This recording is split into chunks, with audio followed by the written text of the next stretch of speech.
नमस्कार प्रिय दर्शकों, आपका हमारी चैनल में स्वागत है।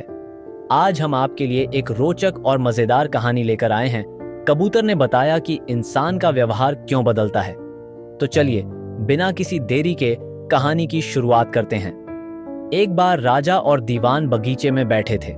अचानक राजा ने दीवान से पूछा कि क्या तुम किसी ऐसे इंसान को खोज सकते हो जिसमें अलग अलग बोली बोलने की खूबी हो। दीवान ने कहा, क्यों नहीं, मैं एक आदमी जानता हूं जो तोते की बोली बोलता है, शेर की बोली बोलता है और गधे की बोली भी बोलता है। राजा इस बात को सुनकर हैरत में पड़ गए।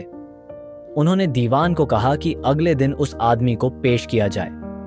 दीवान उस आदमी को अगले दिन सुबह दरबार में ले गए और उसे एक छोटी बोतल शराब पिला दी। अब हल्के नशे की हालत में शराबी राजा के आगे खड़ा था।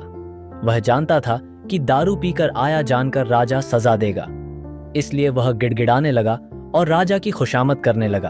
तब दीवान बोले कि हुजूर, यह जो सजा के डर से बोल रहा है वह तोते की भाषा है।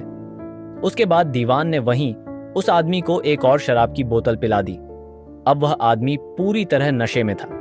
वह राजा के सामने सीना तानकर खड़ा हो गया। उसने कहा कि आप राजमहल के राजा हैं। तो क्या हुआ, मैं भी अपने घर का राजा हूं। मैं यहां किसी से नहीं डरता हूं।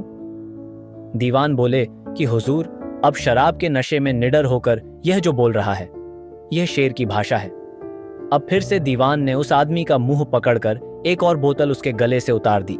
इस बार वह आदमी लड़खड़ाते गिरते पड़ते हुए जमीन पर लेट गया और हाथ पांव हवा में भांजते हुए मुंह से उलझुलुल आवाजें निकालने लगा। अब दीवान बोले कि हुजूर, अब यह जो बोल रहा है वह गधे की भाषा है।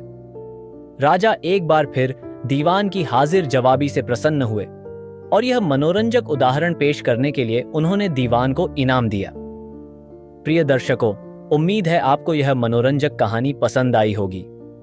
इस कहानी से हमने सीखा कि इंसान का व्यवहार परिस्थिति और हालात के अनुसार बदलता है। राज दरबार की यह हास्यप्रद घटना हमें बताती है कि कैसे शराब के नशे में इंसान की बातें और बोलियां बदल जाती हैं। हमें ऐसी कहानियों से बहुत कुछ सीखने को मिलता है।